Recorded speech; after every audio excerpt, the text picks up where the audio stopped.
पृथ्वी पर एक mini ice as की साइकिल ला देते हैं ये ज्वालामुखी। ठीक, अब आप कहोगे सर इसका क्या संबंध हमारे साथ?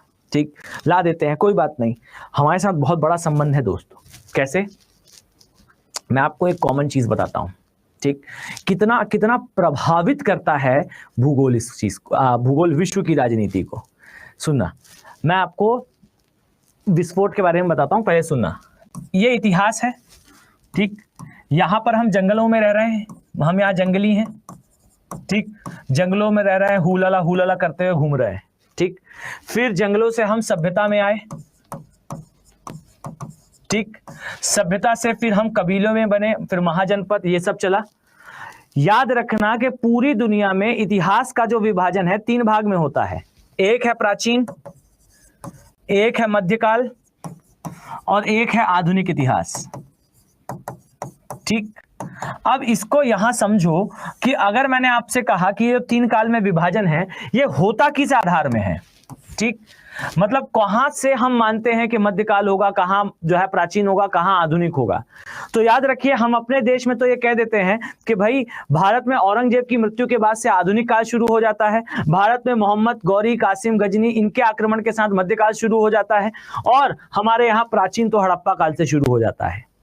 ये हम अपने देश में कह लेते हैं, बट भाई दुनिया में अदर केसेस पे क्या भाई भारत में औरंगजेब की मृत्यु से यूरोप में मध्यकाल शुरू हो जाएगा? नो।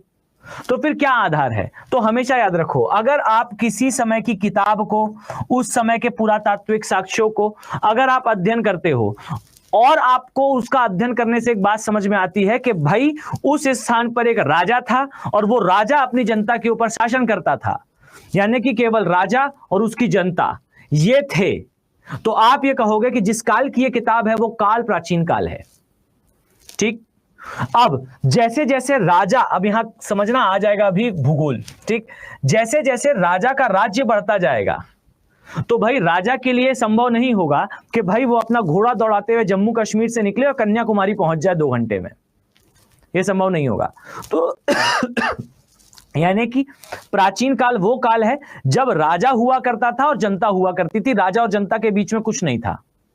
ठीक, मतलब राजा सीधा जनता से बात करता था, जनता सीधा राजा से बात करती थी। इसके बाद नेक्स्ट जब समय आएगा जब राज्य बड़े होते जाएंगे, और जब राज्य बड़े होते जाएंगे तब के केस में राजा जो है हर स्थान पर नहीं पहुंच पाएगा। जब हर स्थान पर नहीं पहुंच पाएगा तो राजा अपना रिप्रेजेंटेटिव रखेगा, विच इज कॉल्ड एज सामंत। ठीक, सामंत बोले तो अंग्रेजी में फ्यूडल लॉर्ड्स, और सामंतवाद का जैसे ही जन्म होगा तो ये सामंतवाद वास्तविकता में राजा का रिप्रेजेंटेटिव होगा उस स्थान पर। राजा बोलेगा ये पैसा रख, टैक्स वसूल, टैक्स का पैसा मुझे भेज, अपने पास सेना मेंटेन कर और उस एरिया को कंट्रोल में रख। और बच्चे जब ये सेना को कंट्रोल में रखेगा, अपने पास टैक्स रखेगा, उसके पास पैसा भी आ रहा है, उसके पास शक्ति भी है, तो डियर वो राजा बोलेगा कि 10% टैक्स लेना, वहां की जनता को बोलेगा 20% मांग रहा है राजा।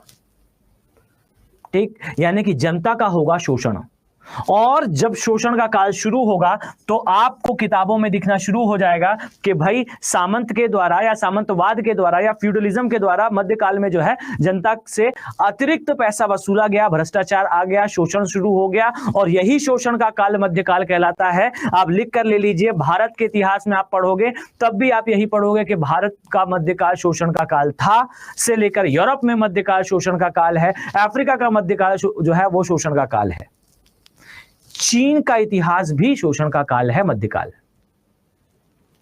डन। अब सुनना, फिर जब लोगों को याद आएगा कि भाई मुझे तो इन्हें हटाना है और इस शोषण के काल को खत्म करना है, तब हम कहेंगे कि ये कहलाएगा क्या? आधुनिक काल, यानी कि रिवाइवल ऑफ लर्निंग्स, यानी कि रेनेसां, बोले तो पुनर्जागरण।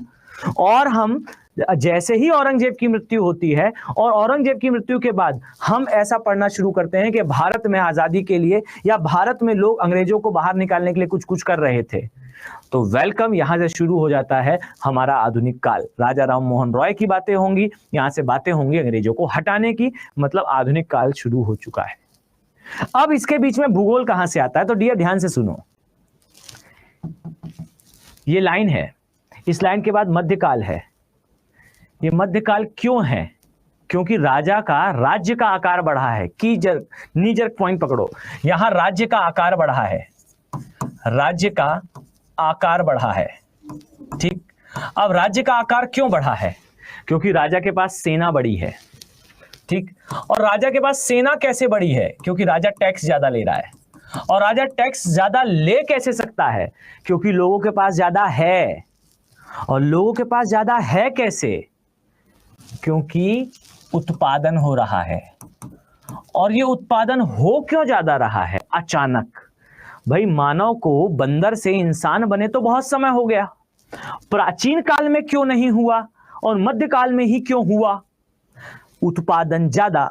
तो इसका कारण है इस अंतरा हिमयुग काल।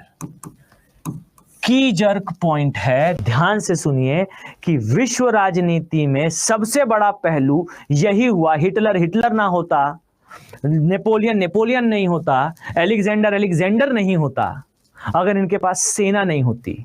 और इनके पास सेना इसीलिए थी क्योंकि ये टैक्स ले पा रहे थे, और ये ले इसलिए पा रहे थे कि लोग दे पा रहे थे, और लोग दे इसलिए पा रहे थे क्योंकि वो अंतरा हिमयुग में जी रहे थे।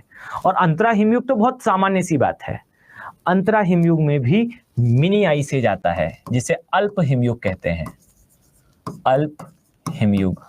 और याद रखना, ये जो अल्प हिमयुग है ना, जब जब ये आता है तो अगर उस स्थान में तापमान कम होने से उसका उत्पादन बढ़ सकता है तो वो उस स्थान पे वो सकारात्मक प्रभाव देता है।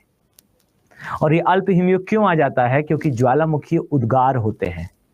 तो किसी स्थान पर, जैसे यहां पर हवाई द्वीप में, छोटा मोटा हवाई द्वीप, खैर हवाई द्वीप का हॉटस्पॉट बहुत छोटा है, इसका हॉटस्पॉट बड़ा है।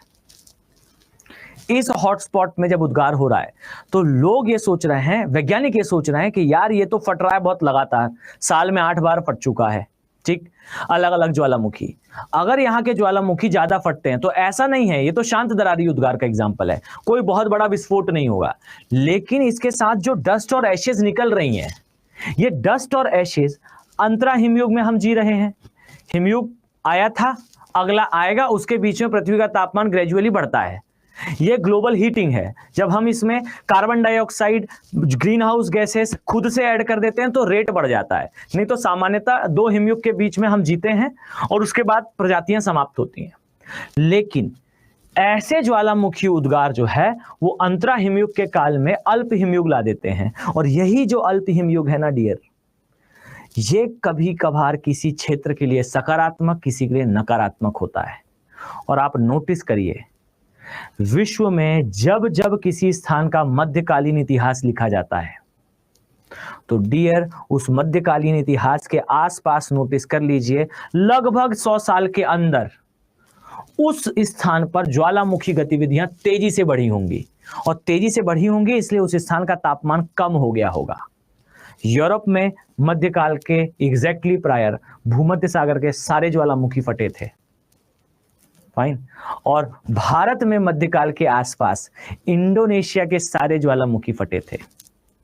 ज्वालामुखी फटे थे, इस कारण तापमान कम हुआ था। तापमान थोड़ा कम हुआ था, इसीलिए वर्षा में संतुलन आया था। वर्षा में संतुलन आया था, इस कारण आपको जो है वो भारत में उत्पादन तेजी से बढ़ता हुआ दिखेगा।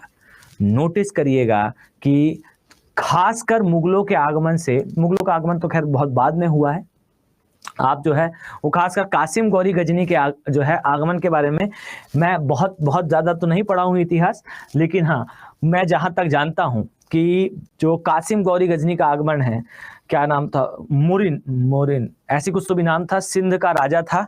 ठीक, सिंध का राजा था, उसके साथ कुछ विवाद हुआ था। किसका? ये अपना कासिम का। ठीक, तो ये जो अरब ट्रेडर्स थे ना, ये बहुत ज्यादा जो है लिखा करते थे सागरों और जलवायु के बारे में।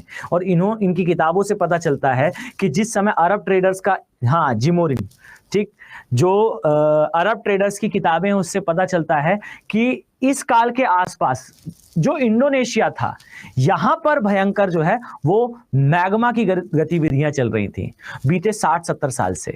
इस कारण हमारे पूरे उपमहाद्वीप का तापमान कम हो गया था। और इस कारण जो है हमारे यहाँ पूरे उपमहाद्वीप में सामान्य तौर पर उत्पादन ज्यादा हो रहा था, और चूंकि उत्पादन ज्यादा हो रहा था, टैक्स ज्यादा आ रहा था, संपन्नता ज्यादा थी, फ्यूडल लॉर्ड्स थे, जनता का शोषण हो रहा था, उसी समय हमारे ऊपर आक्रमण हो रहे थे। ठीक, डन। तो इसलिए याद रखना कि इसका बहुत कनेक्शन होता है विश्व की राजनीति के साथ। ठीक, आप नोटिस करिए, आपको हर एक महाद्वीप के प्राचीन काल के इतिहास से मध्यकाल की एंट्री के बीच में ज्वालामुखी उद्गार का एक सेक्शन दिखेगा। जहां जहां ज्वालामुखी उद्गार होगा, फिर वहां वहां आपको जो है वो अल्प हिमयुग दिखेगा। और इसी का फिर मैंने कनेक्शन जो है वो आपको बताया कि साइंटिस्ट का कहना है कि कहीं ये हमारे लिए अल्प हिमयुग ना ले आए। अगर अल्प हिमयुग ले आता है ना, नकारात्मक कुछ नहीं होगा, इस एरिया का तापमान कम कर देगा, और इस एरिया का तापमान कम होना चाहिए क्योंकि इसके ऊपर उत्तरी ध्रुव है। तापमान कम होगा तो रोने की बात नहीं है, ग्लोबल वार्मिंग, क्लाइमेट चेंज थोड़ी धीमी पड़ जाएगी। यानी कि this is a good eruption, अच्छा इरप्शन है। समझ पाए बच्चे? सर मैग्मा हॉटस्पॉट की प्लेट